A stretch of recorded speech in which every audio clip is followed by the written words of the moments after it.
Yeah, sure. It's season 4, episode 9, but the most important thing is Commander None is back. Talk about that after the jump. This episode of Commander's Log is brought to you by Geek Renaissance. Need that special gift for the nerd in your life? Love supporting small business? Look no further than Geek Renaissance. The artist Sephra makes all items by hand and will boldly go to the final frontier for your unique gift.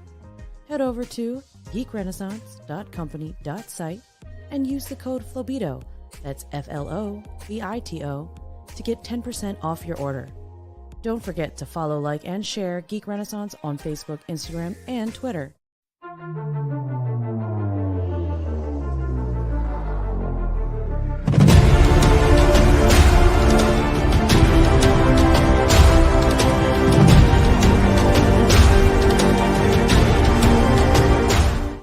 Stand by, Captain on the bridge. How's it going, Commander's Log. It's time for Commander's Log. Oh, We're not doing Flobo lyrics. is the commander and the captain's here for the log. I love this show, man. I love this show. What's going on, man? Can you believe it? We're in the second half of the season. It feels like a different season altogether, am I right?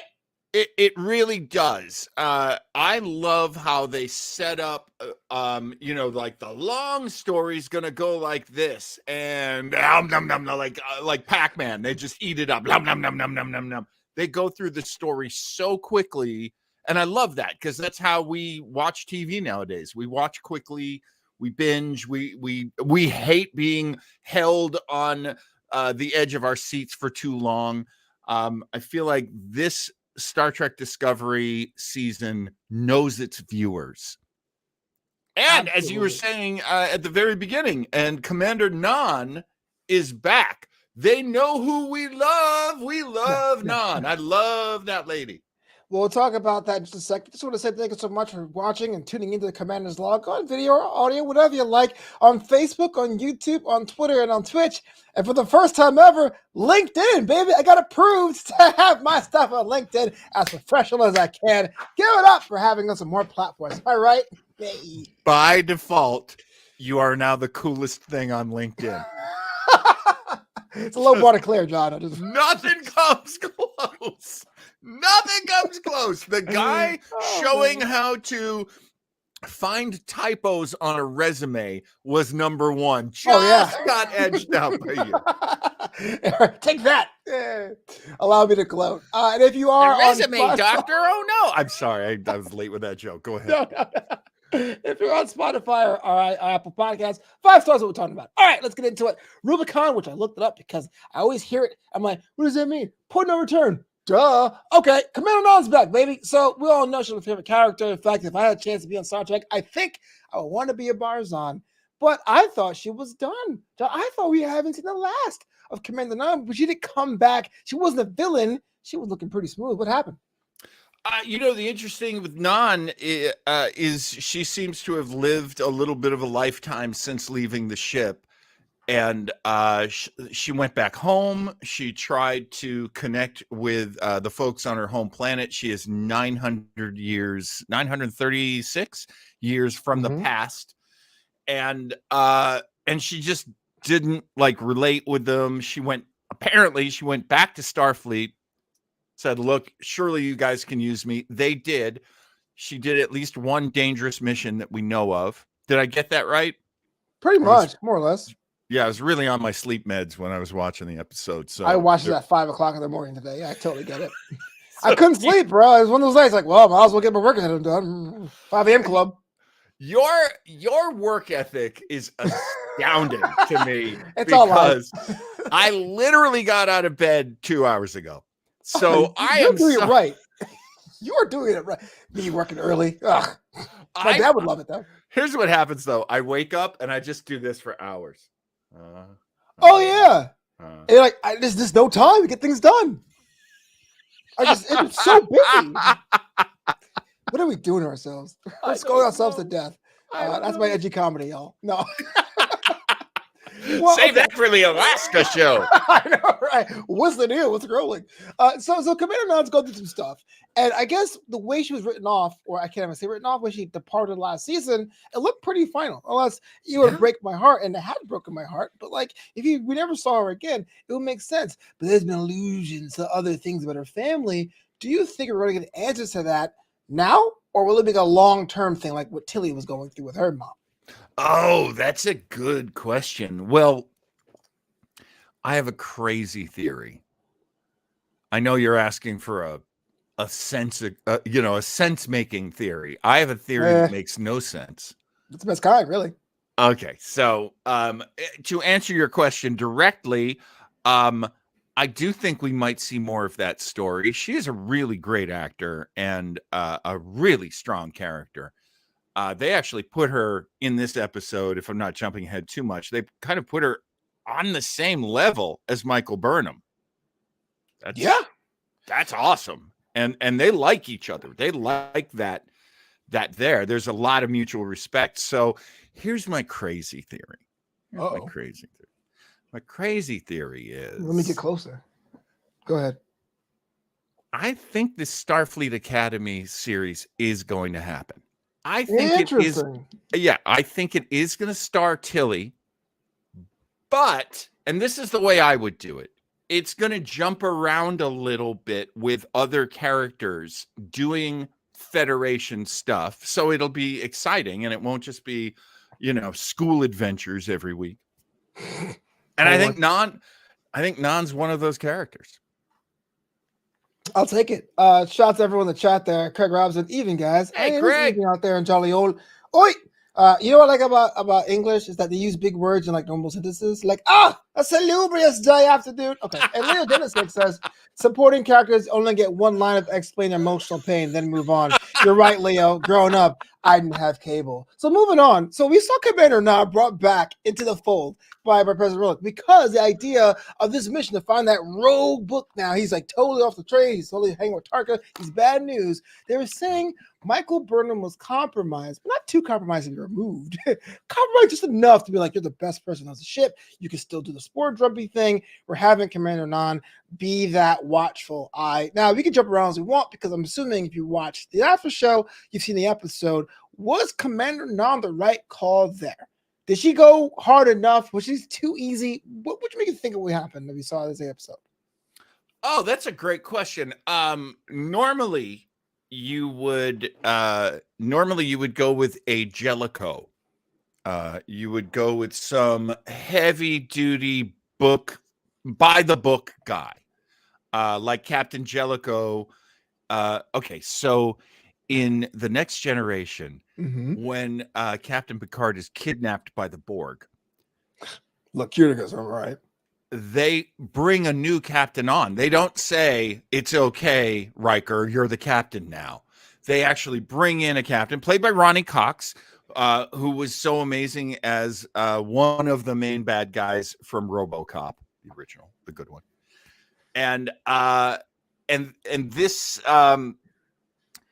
what happened was Jellicoe was so by the book and so boring and so predictable and so dry that the first officers, and there were two of them now, there was Riker and there is, I can't remember her name. Leo, do you remember the blonde's name from Best of Both Worlds, parts 1 and 2?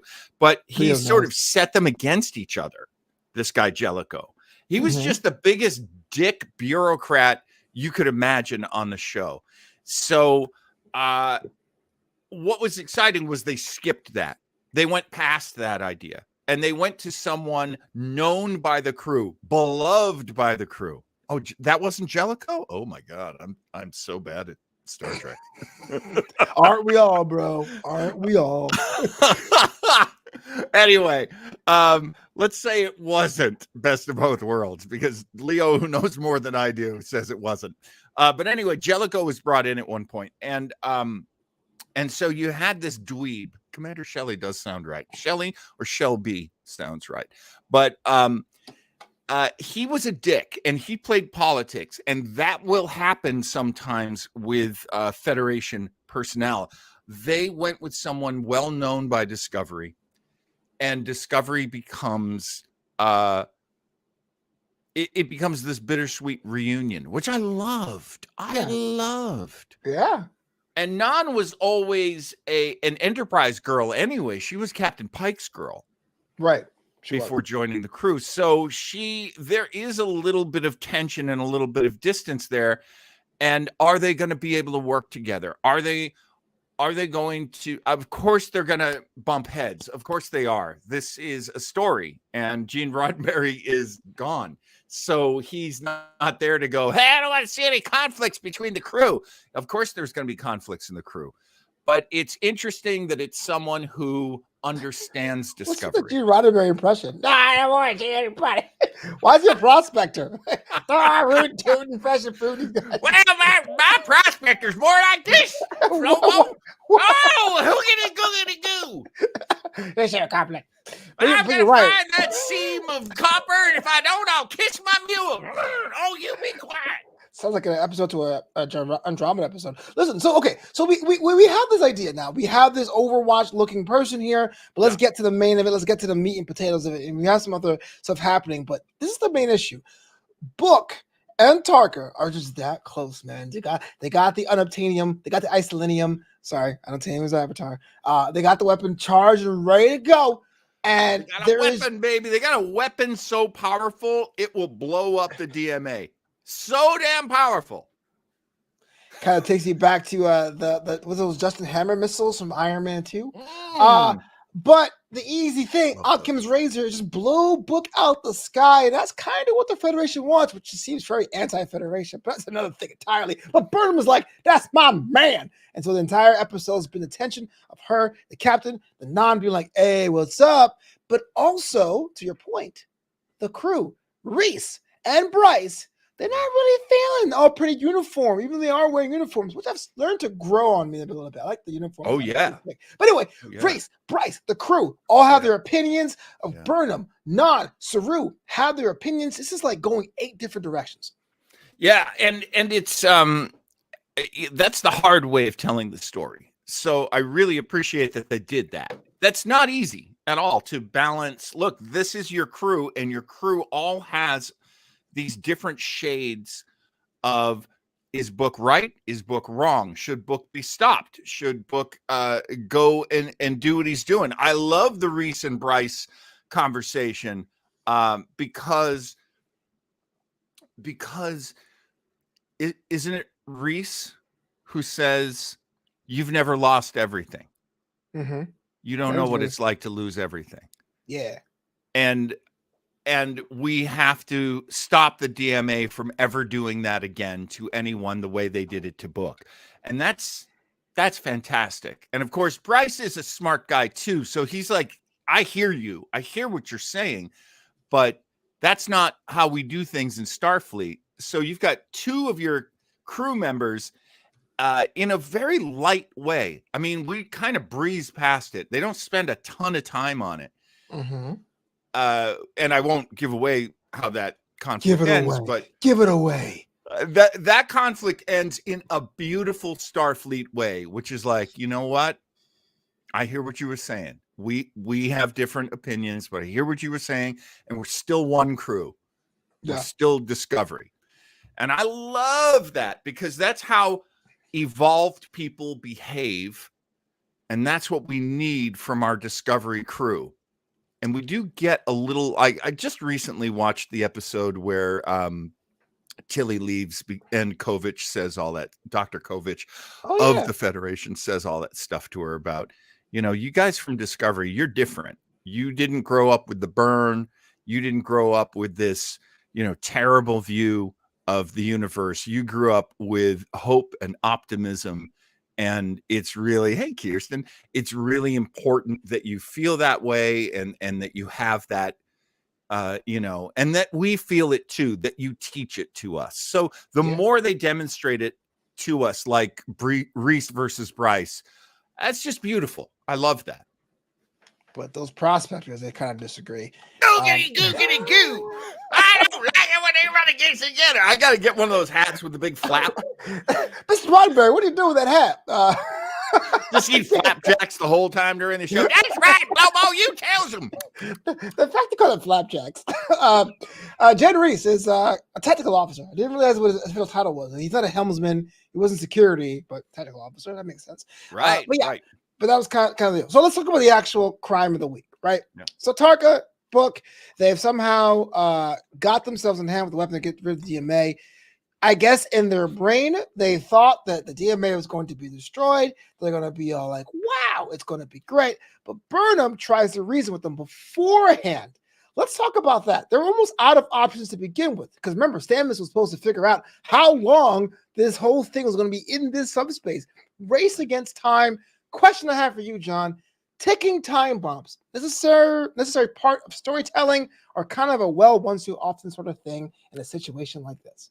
That's a great question, because I asked myself that question while watching the show. It's like, oh, really? Do we constantly have to have these like time limits and these ticking time bombs?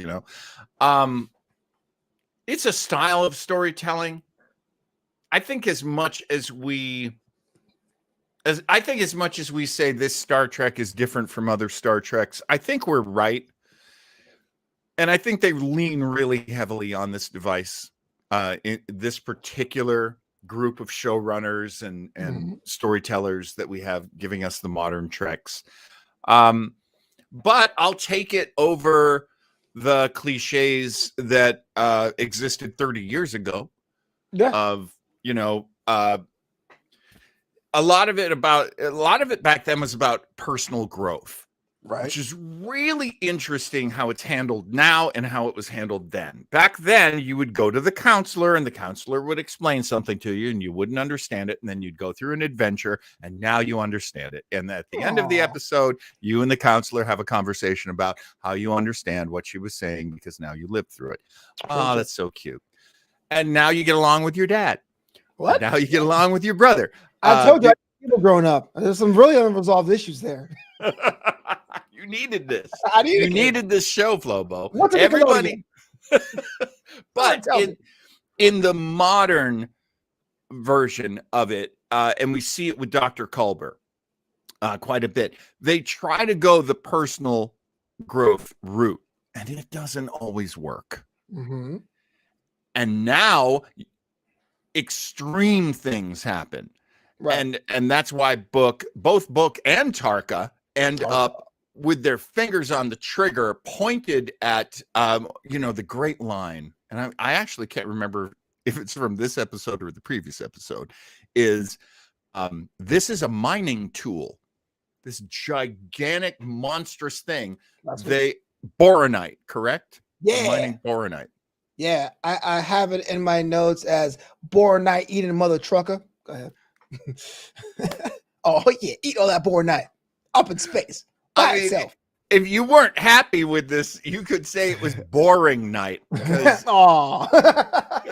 this is what we run into. But I'm digging it. So literally, this thing comes from another universe. It shows up here, covers light years, and soaks up all the boronite. And it takes a while.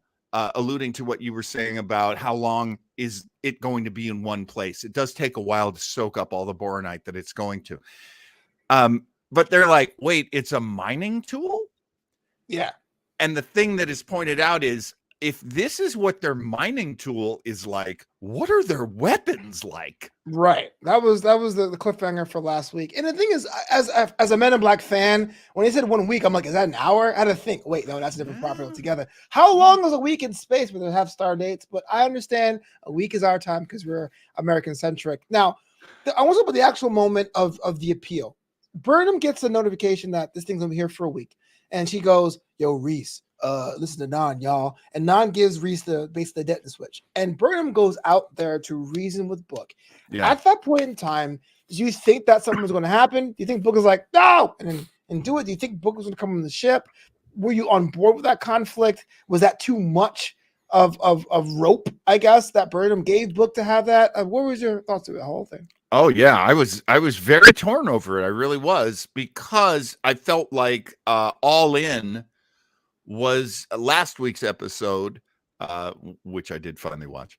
Out to Has. I love him. He's so cool. I wanted a Has costume for Halloween. Has was so cool. Okay, quick jump over to Has. Do you remember? Flesh Anvil. Do you remember? It's like, oh my god, that makeup is amazing. Do you remember in the Terra Prime storyline? So this is probably from season 1. She goes back. There is some sleazy guy that had been working with Lorca, with the Terra Prime version of Captain Lorca, and Burnham kills him. He's a sleazy, terrible criminal, but she kills that guy, and that guy's got a mouth on him, and that guy is funny and smart. That's the same actor that plays Has. Oh wow! So it is a small family over there. Shout out to Toronto, really is.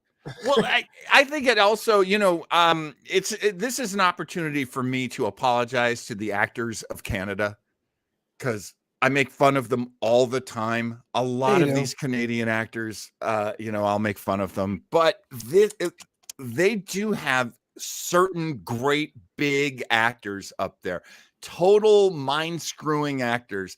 And this guy's great. This guy is so good. Here's the problem I had with that episode, All In. I felt it was about the breakup of Book and Burnham, that it was done. Yeah. Done. They're broken up. Right.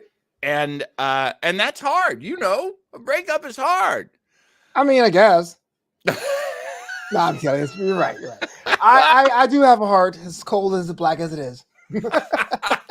But we find out in this episode it's not totally done. They still have something. Thought Tarka was going to get fed up and try to shoot her shuttle down. Yes, Craig Robinson, I totally agree. Actually, Tarka became like no, fire the weapons. He became like this crazy. I guess it makes sense. I mean, I wouldn't say it's out of character, but man, he was so over the line. If somebody had ended up shooting Tarka by the end of this episode, I was going to be like, yep, that's what you get.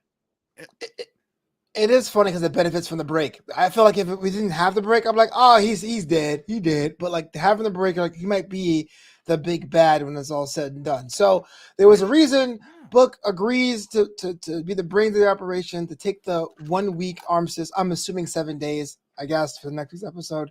Yep. Shenanigans happen, and the weapon gets fired. Shenanigans ensue. I mean, we'll also explain it. Yeah, oh, no, I'm a Tarka, blah, blah, blah. Shoots the thing, and it's a mad dash to get out of there, because we all know, if you've seen a movie from the 80s, when there's explosions, you're going to walk away all cool and nice. And that's what happened with these two ships. But the DMA comes back, man. Captain John, what just happened here? As far as I can tell, and I'm no scientist. You know me. I am no scientist. I'm a communicator. That's why you and I are communications officers. True. I think this just goes to show that these aliens, species 10C. Yeah. Get that right? Yep.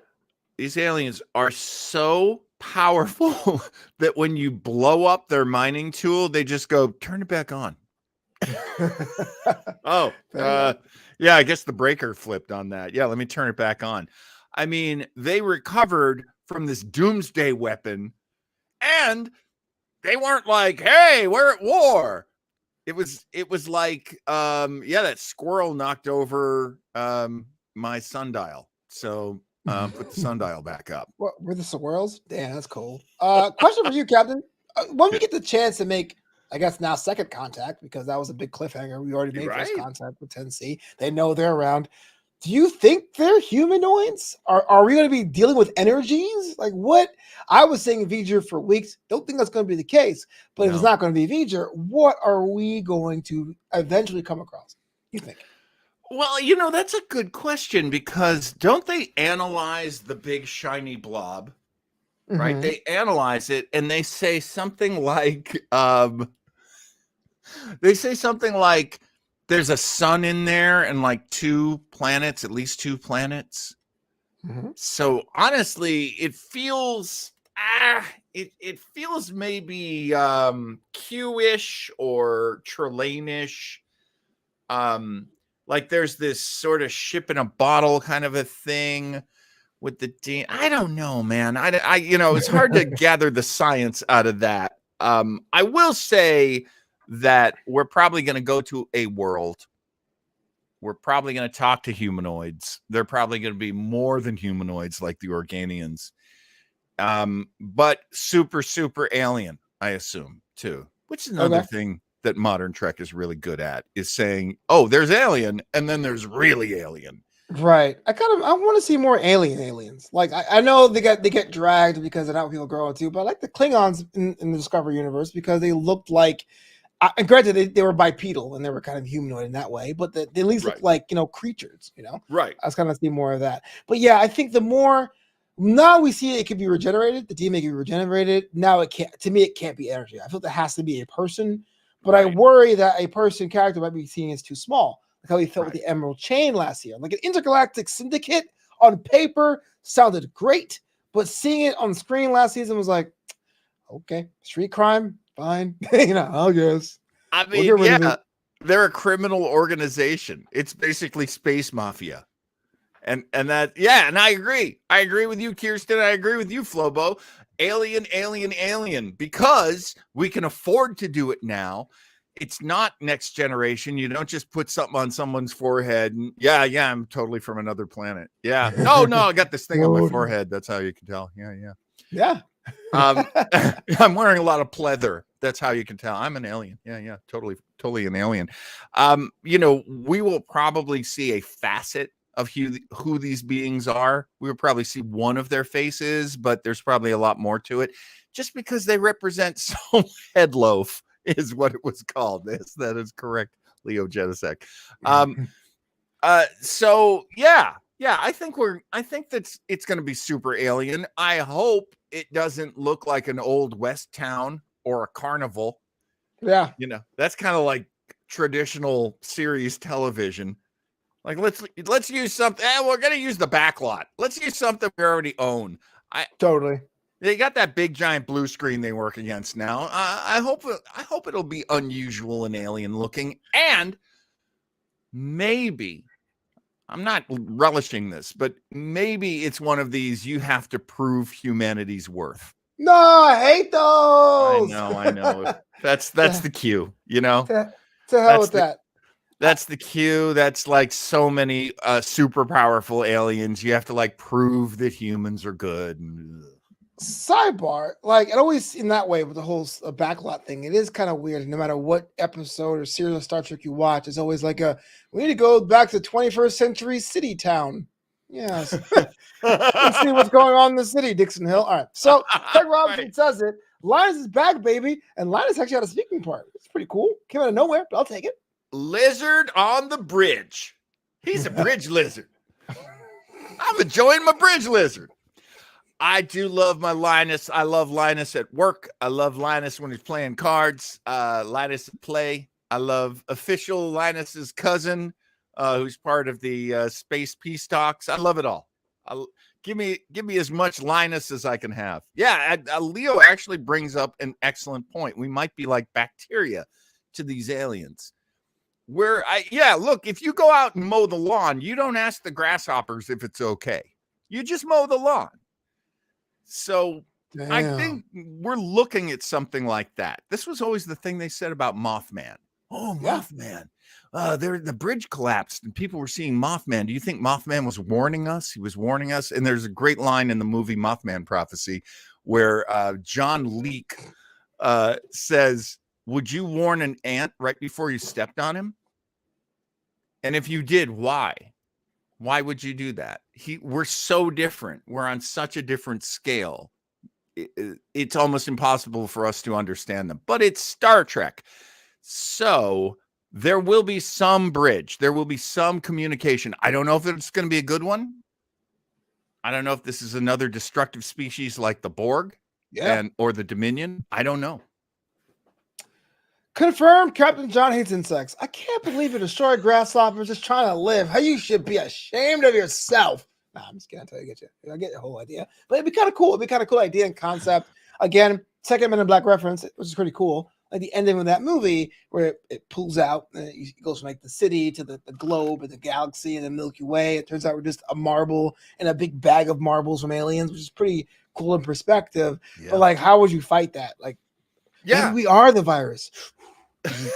Like, I don't know how would you like portray that? How do you win that if that's the case? Is my question, Leo. Help me out here. And that's why that's a movie. And they didn't put that into the series, even though the series was a cartoon series. But yeah, I don't know how far out, man.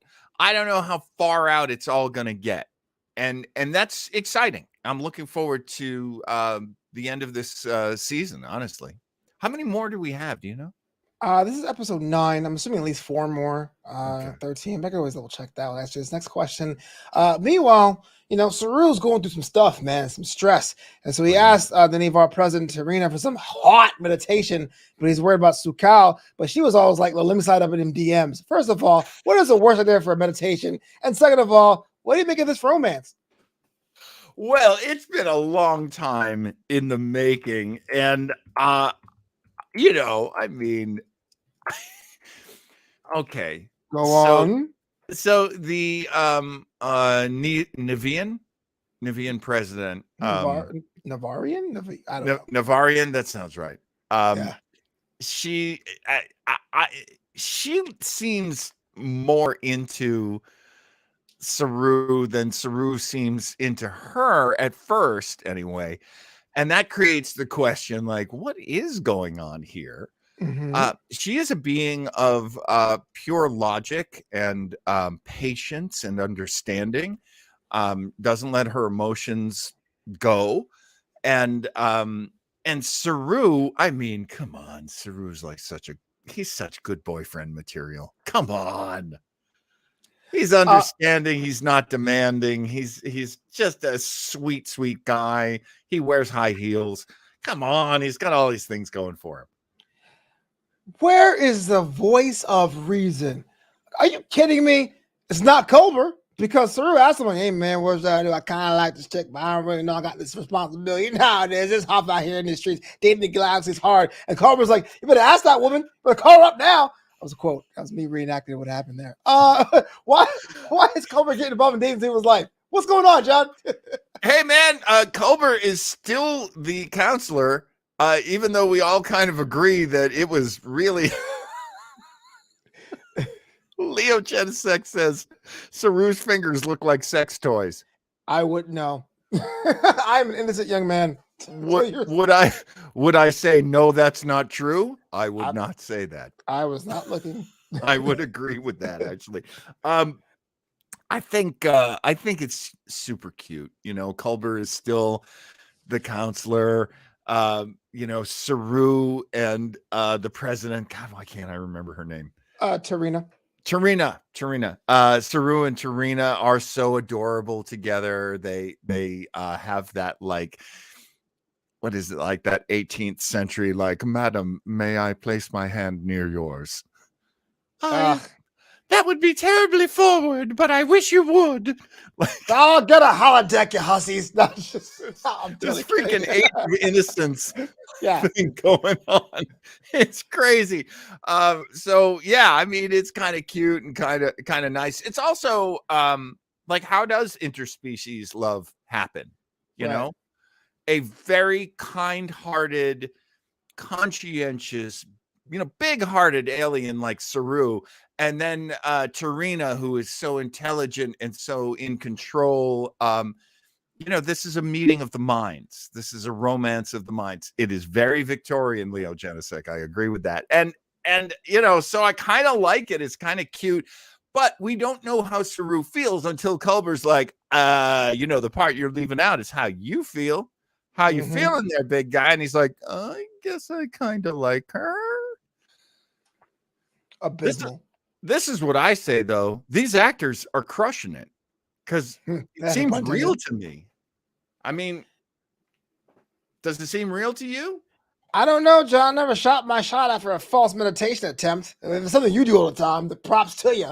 Nah, I'm just totally kidding. It matters what kind of girls you know. It is kind of cute because Saru did everything else because he's self-actualized, he's growing, he's maturing, but the idea is like the fact that he has like he mentions a calling as a kid. My ward, you know how it is. These kids will feed themselves. Like, come on, Saru. It's not really okay. So Craig Robinson says there was love ganglia. That is something I don't want to see, even though it's rated TV mature. And Leon Jennison says, "Do you like her? Do you like her? Like it?" Sorry, it's my favorite Kool and the Gang song. First of all, do you like her or do you like her like I sound like you're 12? And second of all, Love Ganglia sounds like a weird hair metal band. Yo, Vikings! We're Love Ganglia! Some cow! No, as you can tell, I'm really single. Does this happen? Do you think that this will they, won't they? Will they, but in the season's end, or do you think it'll be stressed out further? Well, you know how stories work. Usually there's some tragic end. I have no idea how Burnham and Book is going to end. They did seem to almost be coming back together at the end of this. Book is definitely listening to her and trusting her, which is all she wanted him to do. As far as Tarina and Saru, it is a background thing right now, but she is a president. I'm going to make a terrible prediction. Dun, dun, dun, dun, dun, dun. John's terrible prediction. You got a song? Boo. I think President Tarina, something terrible is going to happen to her. I hope I'm define wrong. Terrible. You mean like in the brig or like death? Dead. I think something's going to make her dead because how do we go forward with this? I mean, there could be I'm a president and I can't be your girlfriend because I have so many responsibilities. Well, I guess I'll go into space and be depressed and think about you now and again. Yeah. It could end like that. We've seen that happen before. Or political conflict splits them apart. Yeah, well, I hope there isn't a big conflict because at this point, the big conflict would be that Navarre, the combined citizenry of Vulcan and Romulus and Remus, would something would go wrong there and they would break up with the Federation. I would hate to see that happen. But yeah, that could happen. It's just, I think it might be more personal. I think something personally might happen to Spurlina. Trelena. Are they fridging her? That is an old school term. You mean like okay. I don't think so. I'm one of the times I wish I had a female co-host, but I hope they don't. I hope they don't fridge Tarina. And if you guys don't know what that is, make sure you Google it. Oh, okay. I assume Leo's referring to women refrigerators, which is a reference. No, don't laugh. Shit. It's a reference to the disposable nature of girlfriends and female characters. It comes from the Green Lantern comic where Kyle Rayner's girlfriend is killed by Major Force, chopped into bits, and stuffed in a refrigerator. So a lot of times feminist criticism will say women are usually propped up characters for that situation. I think. Please tell me something else, Leo, because that is making this whole dark show if that was the case. That actually works with Kat Matui and John Stewart, Green Lantern, as well. She gets killed off, out of panel. Mm-hmm. He comes home, there's blood everywhere, and he's like, "Oh no, someone killed the woman that I've done everything for." Yeah. Oh well, moving on, folks. It was a very common trope. I mean, from the Punisher basically on, and so a lot of times they say that's kind of a thing. Craig Robinson says, maybe turns up to her planet, she's pond farming another guy. Oh my God. Oh, look, the show is CMMA, but we are a family love ganglia this, pond She's farming got that. fever. He's got pond far fever. They got pond far fever. Well, what was wholesome when Culber said, my favorite quote of the week, y'all, is connection is always a risk. And I go, man, where was Culber when I was 16, man? That's deep. But John did say something bad would happen. He did say something bad would happen. It's kind of your fault. I mean, look, things get better or things get worse. I would love that things get better, but that's not great for stories, as you guys know. So things get worse. That tends to be great for stories, even though it can be terrible when they do that, and they do refrigerate characters. And everybody's fear when Culber died, when Culber was killed. Actually, he was killed. I shouldn't use air quotes. Oh yeah. there's actually a meme about gay relationships, and there's almost always somebody in a gay relationship who gets killed in a story. That happens all the time. And they recovered from that. They're clever storytellers. So I guess I'll wait and see. I expect the worst, though. You've been in California too long. All right, so we got to talk about just overall before we get out of here, man. With the addition of the Green Gamut, we had tactics, new stories, arguments, space travel, warp drive stuff, lovey-dovey stuff, new love stuff. This one gave us an entire movie in 53 minutes. Let me ask you, Captain John, where does this rank for you in season 4 and overall as far as entries, must-see TV, or skip it? Where do you land? Oh, wow. I got to say, weighing this whole 4th season all told, they have repeatedly done the same right things in my thinking. And that is they set up a long story and they tell it quickly. Okay. It's like, all these things have to happen. Boom, boom, boom, boom, boom. They all happen. Yeah. And so that's great. They are telling a big, big, big story. I love that. A story as big as the universe itself. I love that. Even bigger because we're including another universe in this. It's interesting. As Leo Genesek has said in the past, I feel like this season is Star Trek shot directly into your veins. Oh, yeah. This is as Star Trek as it gets. You are mainlining Star Trek. This is what Star Trek does. Okay, so sex, violence, now drug use. This show's gonna get canceled. You gotta get us the TV rating X after this when it's all said and done. Terrible for the children. Yeah, if the children are watching, please tell your parents to watch this. Please, the views. And don't do drugs. Don't do drugs unless you're mainlining science rock. Before we get out of here. And don't cut it with Andromeda. It's not that Andromeda. You're going to react badly to it. Stay away from Gene Roddenberry's Andromeda. I'm sorry, Flobo. What were you saying? I am highly allergic to Kevin Sorbo. Talk to me about this, man. We're getting out of here. Any final thoughts about this week's episode? Rubicon of Star Trek Discovery. Hang on to your seat, man. I mean, they're doing their best at jumping through all the flaming hoops as fast as possible. Hold on to your seat. I will prepare you for this. Prepare me.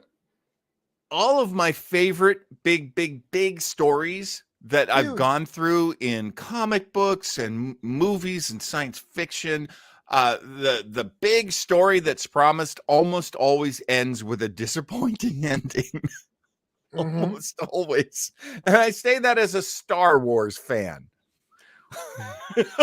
It's like I was really to be fair, the story hasn't ended, so this is just I'm kidding. That's every time I would look at a Star Wars trilogy, I'd be like, well, they're really building towards something, and that's how it ended. Okay. I can't watch it for that reason. I've seen 2 of the movies, and every time I'm like, I should probably watch Star Trek and Star Wars. And all the Star Wars fans are like, well, those series suck. Don't watch those. That was weird. That was kind of hidden for a couple of years, but they found the tape. Check that one out with Ewoks. I was like, come on. Is it good or not? Well, it's like, forget it. And honestly, the thing that I will say is it's all about the journey. I think you have to say, look, the ending is not as important as the trip we took to get there. You are talking like it's the Fast and Furious franchise, but I see what you're saying. I think you could break down every franchise. I mean, I loved the TV show Lost. The explanation of everything at the end was so disappointing. But you have to go, look, I really enjoyed the journey. And the ending is part of that. And it doesn't have to be my favorite part. So, hey, I hope we have a bango, boffo ending to season 4. I really do. But if we get there and it seems really disappointing, I urge you to remember how we got here. The storytelling was good. The characters were good. The conflicts were, really hard to get over. And that's what conflicts are. So, enjoy the journey. I'm not sure it's going to be a great ending. Well, that's definitely uplifting and insightful. I hope I'm wrong. Let me be wrong. Let me be wrong. Every week on the USS Post show, we recap Star Trek Discovery. I swear it's positive. I swear to you. And Strange New World Commander's Log, available now on audio and visual and on LinkedIn. John, if someone wanted to follow you online, check out all your other shows, Weber Internet Thingy. How to go about doing that? You can find Weber Internet Thingy on Facebook and also on the YouTube, and it will be an exciting place for you to find the various shows that we do. We of course are doing Commander's Log. That's this show. Hopefully, we're also on Sundays. We do Starbase 80, where we review and recap. We review and recap episodes of Star Trek from all over the franchise. And this weekend will be our very first, what do you call them? It's a rerun. We're doing our very first rerun because we're getting ready for Picard Season 2. We will be playing our review of Picard, the pilot episode, and you can see how Flobo and I and our various friends reacted to that. Flobo and I won't be available this Sunday, so we're doing a rerun. I know there's a fancier name for it, but I can't think of it. Anyway, also Starbase 80 on Twitter. Yeah, do that. That's the USS Post show. Gets retrofitted for Strange New Worlds. No, we'll be back here next week.